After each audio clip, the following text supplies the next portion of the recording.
Го одврзаа ли ќесето бизнисмените блиски до власта за справување со кризата од коронавирусот, или уште подиректно дали и колку пари дадоа на пример фирмите на поранешниот вице-премиер за економски прашања Кочо Анѓушев, и дали фирмите на екс-премиерот Зоран Заев донираа и колку, но и купија ли по некој респиратор. Директно го прашавме Кочо Анѓушев по телефон. Изреагира зошто сега сме го прашувале и зошто не сме се интересирале за неговите донации пред да се случи коронавирусот. Ама пак дали сега донирал или дал пари не одговори. Изминативе години многу пати донирав и ќе продолжам, со цел да се помага на стотици граѓани на кои им е потребно помош. Кога бе вице-премиер донирав и зошто тогаш не прашавте. Секогаш сум подготвен да помогнам каде има потреба. Тој што помага не треба да се фали, рече Анѓушев за Алфа.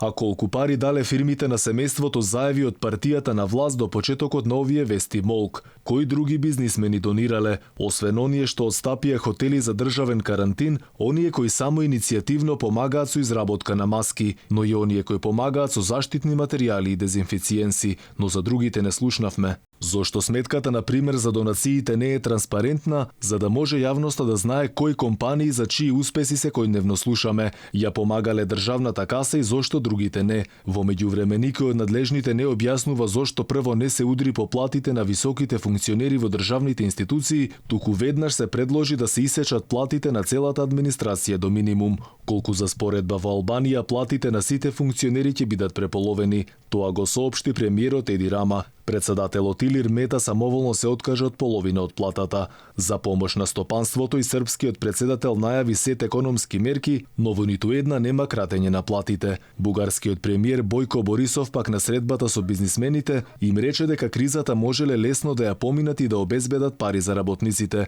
но само ако ги продадат скапите јахти и автомобили кои ги поседуваат.